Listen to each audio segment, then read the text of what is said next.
ఆరోగ్యాభిలాషులందరికీ నా హృదయపూర్వక నమస్కారములు.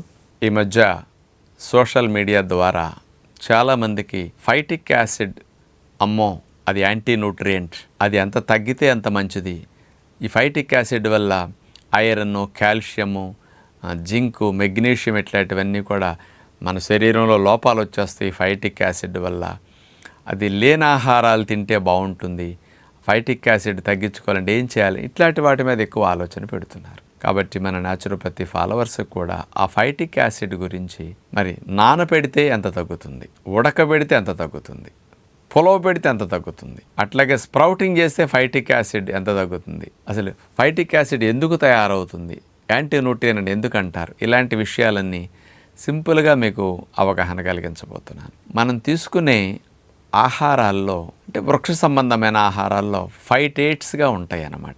ఈ ఫైటేట్స్ అనేవి మనం తిన్న తర్వాత ప్రేగుల్లోకి వెళ్ళి జీర్ణమయ్యే క్రమంలో కాల్షియంని, ఐరన్ని, జింక్, మెగ్నీషియం ఇట్లాంటి వాటిని ఉపయోగించుకుని ఫైటిక్ యాసిడ్గా ప్రేగుల్లో కన్వర్ట్ అవుతుందన్నమాట. ఫైటేట్స్ పోషకాలను ఉపయోగించుకుని ఫైటిక్ యాసిడ్గా తయారవుతుంది. అంటే మనం తీసుకునే ఆహారంలో ఫైటేట్స్ కనుక ఎక్కువ ఉంటే ఫైటిక్ యాసిడ్ ఉత్పత్తి ప్రేగులు ఎక్కువ అవుతుంది. మనం తీసుకునే ఆహారాల్లో ఫైటేట్స్ అనేవి తక్కువగా ఉంటే ఫైటిక్ యాసిడ్ ప్రొడక్షన్ తక్కువ ఉంటుంది. అంటే ఫైటిక్ యాసిడ్ ఎక్కువ విడుదలవుతున్నది అంటే ఐరన్, కాల్షియము, జింకు, మెగ్నీషియం ఇట్లాంటివి ఎక్కువగా ఖర్చు అయిపోతున్నాయి ఫైటేట్స్ ఫైటిక్ యాసిడ్గా కన్వర్ట్ అవ్వటానికి, అంటే మారటానికి. అలాగే ఆహారాల్లో ఈ ఫైటేట్స్ తక్కువగా ఉన్నాయనుకోండి, ప్రేగుల్లో ఫైటిక్ యాసిడ్గా మారటం కూడా చాలా తక్కువ ఉంటుంది కదా. అంచేత ఐరన్, కాల్షియము, జింక్ ఇట్లాంటివి ఎక్కువగా మనకి లాస్ అవ్వకుండా ఉంటాయి. అందుకని ఈ ఫైటిక్ యాసిడ్ని యాంటీ న్యూట్రియంట్ అని ఎందుకంటారు అంటే, ఈ ఫైటేట్స్ అనేవి ఐరన్, జింక్, కాల్షియంని ఎక్కువగా ఖర్చు చేసేసుకుంటున్నాయి కదా ఫైటిక్ యాసిడ్గా మారటానికి. ఇవన్నీ తగ్గిపోతున్నాయి కాబట్టి ఇలాంటి న్యూట్రియంట్స్ని లాస్ అయ్యేటట్టు, తగ్గేటట్టు చేస్తున్నది కాబట్టి ఫైటిక్ యాసిడ్ యాంటీ న్యూట్రియంట్ అని అంటారనమాట. ఆహారాల్లో ఈ ఫైటేట్స్ అనేవి ఎందులో ఎక్కువ ఉంటాయి, ఎందులో తక్కువ ఉంటాయి, ఉంటే ఏ భాగంలో ఉంటాయి, దీని మీద కాస్త ఒక అవగాహన కొరకు మీకు ఒక ముఖ్యమైన విషయం. పండ్లు, కూరగాయలు, ఆకుకూరలు, ఇలాంటి వాటిలో, దుంపకూరలు, ఇలాంటి వాటిలో ఈ ఫైటేట్స్ తక్కువగా ఉంటాయి.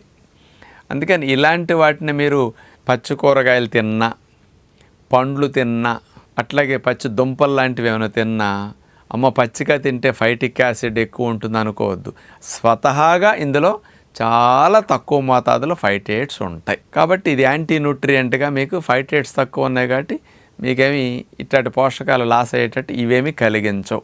వీటిని మీరు యథావిధిగానే తినొచ్చు. కాబట్టి వీటి గురించి ఏదో కుక్ చేయకుండా తినకూడదు అనుకోక్కర్లేదు.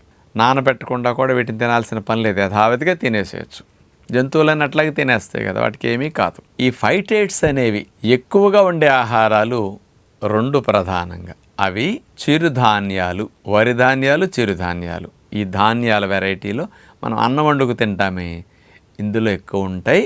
మరియు ఎండు విత్తనాలు, గింజలు, విత్తనాలు ఉంటాయి కదా మనకి, శనగలు కానీ, బఠానీలు కానీ, ఇవన్నీ గింజలు. విత్తనాలంటే బాదం పప్పు, పిస్తా పప్పు, జీడిపప్పు, వాల్నట్స్ ఇట్లాంటివన్నీ విత్తనాలు.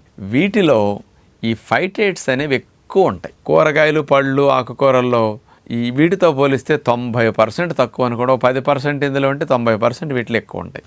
అంత చేంజ్ ఉంటుందన్నమాట. మరి ఈ ఫైటేట్స్ అనేవి యాంటీ న్యూట్రియంట్గా మనకి ఎక్కువ కాల్షియం, ఐరన్, జింక్ ఇట్లాంటి వాటిని ఎక్కువ నాశనం చేయకుండా ఉండాలంటే మనం తినే ధాన్యాలను కానీ, మనం తినే ఎండు విత్తనాలను కానీ, కొన్ని గింజల్ని కానీ వీటిలో తీసుకుంటే పై లేయర్స్లు ఎక్కువ ఉంటుంది, తొక్క దగ్గరే ఇవన్నీ ఎక్కువ ఉంటాయి ఫైటేట్స్ అనేవి.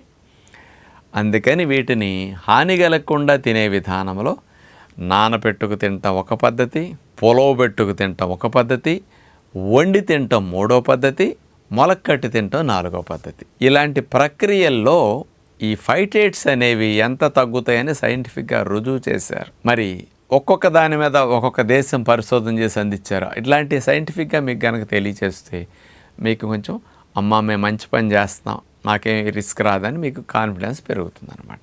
ఇక మొట్టమొదటిది, ఉడికించటం ద్వారా మనం కుక్కర్లో కానీ, బయట కానీ ఈ విత్తనాలను కానీ గింజల్ని కానీ ధాన్యాలను కానీ వండామనుకోండి ఒట్టిగానే, ఈ వండేసరికి 15-20% ఫైటేట్స్ తగ్గుతున్నాయని 2013 సంవత్సరంలో మలేషియా దేశం వారి కుకింగ్ ప్రాసెస్ వల్ల ఈ ఫైటేట్స్ ఇంత పర్సంటేజ్ తగ్గుతున్నాయని వాళ్ళు రుజువు చేశారు. అదే వీళ్ళు ఇంకొక టెక్నిక్ని కూడా అప్లై చేశారు.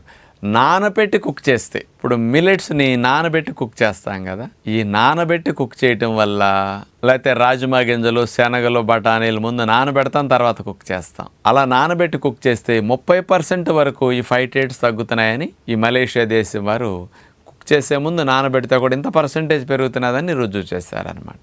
ఇక రెండవది పులవ పెట్టడం. ఈ పులవ పెట్టడం వల్ల అంటే మనం ఏదన్నా పదార్థాన్ని గ్రైండ్ చేసేసి ఆ పిండిని మనం పులవ పెట్టేస్తాం కదా, ఈ పులవ పెట్టే ప్రక్రియ వల్ల 52% ఫైటేట్స్ తగ్గుతున్నాయని రుజువైంది. అదే ఒట్టిగా గ్రైండ్ చేసేసి పులవ పెడితే 52%. కానీ 8 గంటలు నానబెట్టి, ఇప్పుడు మిల్లెట్స్ ఉంటాయి, మనం పప్పులు ఉంటాయి, పెసరపప్పు, మినపప్పు ఏదన్నా అట్లాంటివి ఉంటాయి, వీటిని బాగా 7-8 గంటల ముందు నానపెడతాం, పిండి రుబ్బుతాం, నానబెట్టిని పిండి రుబ్బి మళ్ళీ పిండిని పులవ పెడతాం, ఇడ్లీలు వేసుకునే ముందు, ఓతప్పాలు వేసుకునే ముందు. అలా గనక చేస్తే 85% ఫైటేట్స్ తగ్గుతున్నాయంట. ఒట్టిగా పర్మెంట్ చేస్తే 52%, నానపెట్టి పులవ పెట్టినప్పుడు 85% ఫైటేట్స్ తగ్గుతున్నాయి. ఈ పరిశోధన 2 రకాలుగా చేసిన వారి పులవ పెట్టే ప్రక్రియ మీద 2012లో యూనివర్సిటీ ఆఫ్ తోతోరి, జపాన్ వారు వీళ్ళు చేశారన్నమాట. ఇక మూడవది స్ప్రౌటింగ్ చేసే విషయం పరిశోధన చేసిన వారు 2022 సంవత్సరంలో university college of Dublin, Ireland దేశం వారు. వీళ్ళు స్ప్రౌటింగ్ చేయటం వల్ల, స్ప్రౌటింగ్ అనేది ముందు నానబెడితే కదా అయ్యేది, పెసలు, బొబ్బర్లు, శనగలు ఇట్లాంటివన్నీ మనం నానబెట్టుకుంటాం, రాగులు, గోధుమలు, సజ్జలు ఇట్లాంటివన్నీ. ఈ నానబెట్టి స్ప్రౌటింగ్ చేస్తే 80% ఫైటేట్స్ తగ్గిపోతున్నాయి. అందుకని ఇక్కడ పచ్చిగా తినేస్తున్నాం నేను మొలకలు, కాబట్టి నాకు ఫైటిక్ యాసిడ్ ఇందులో ఉంటుంది, అమ్మో యాంటీ న్యూట్రియంట్ అని మీరు స్ప్రౌట్స్ మానేయొద్దు. ఏ గింజలైనా నానబెట్టి స్ప్రౌట్ చేస్తే 80% తగ్గుతున్నది, కాబట్టి మీకు అట్లాంటి రిస్క్ దీనివల్ల లేదు. 80% ఆ ఫైటిక్ యాసిడ్ అనేది కొంత కావాలి కదా, అది మనం తీసుకునే ఆహారంలో కొన్ని పోషకాలు ఎక్కువ అవుతాయి, ఎక్సెస్ వెళ్ళకుండా కంట్రోలింగ్ కోసం. ఈ ఫైటిక్ యాసిడ్ కొంచెం ఉందనుకోండి, దీనివల్ల గ్లూకోజ్ అబ్జార్ప్షన్ కొంత తగ్గించి కొలెస్ట్రాల్ అబ్జార్ప్షన్ కానీ, ఫ్యాట్స్ అబ్జార్ప్షన్ కానీ ఇట్లాంటివి కొన్ని కంట్రోల్ చేస్తాయి. అందుకని ప్రేగుల్లో గుడ్ బ్యాక్టీరియాతో రియాక్షన్ జరిగి కంట్రోలింగ్ మెకానిజం జరుగుతుందన్నమాట. అందుకని జంతువులన్నిటికీ సమస్యలు ఎక్కువ రాకుండా హెల్తీగా ఉండడానికి కారణం న్యాచురల్ డైట్ తింటాం అన్నమాట. అందుకని నేను బాదం పప్పులు, జీడిపప్పులు, వాల్నట్స్, పిస్తా పప్పులు, రకరకాల గింజల్ని నానపెట్టుకు తినండి అని చెప్తాం. డ్రైగా తిన్నప్పుడు ఫైటేట్స్ ఎక్కువ ఉండి ప్రేగుల్లో ఫైటిక్ యాసిడ్ ఎక్కువ తయారవుతుంది. నానబెట్టుకు తింటే ఆ రిస్క్ లేదు మీకు. అందుకని మెయిన్గా ఇట్లాంటివన్నీ కూడా మన ఫాలోవర్స్కి కొంత అవగాహన కలిగితే దాని గురించి కొంత భయం పోతుంది, కొన్ని లాభాలు దీనివల్ల ఉన్నాయి. డైరెక్ట్గా ఎక్కువ అట్లాంటివి తిన్నప్పుడు వచ్చే ఫైటిక్ యాసిడ్ వల్ల యాంటీ న్యూట్రియంట్ కొంతమందికే తప్ప ఈ ప్రక్రియలు చేసినప్పుడు జరగదని సైంటిఫిక్ విజ్ఞానాన్ని మీకు అందించాం. కాబట్టి మీరు కాస్త అవగాహనతో ఇట్లా ఉపయోగించుకుంటే అటు ఆరోగ్యాన్ని సంరక్షించుకోవచ్చు, జబ్బులు రాకుండానే చేసుకోవచ్చు, పోషకాలు బాగా ఒంటికి పట్టేటట్టు కూడా చేసుకోవచ్చు అని అందరికీ విజ్ఞప్తి చేస్తూ నమస్కారం.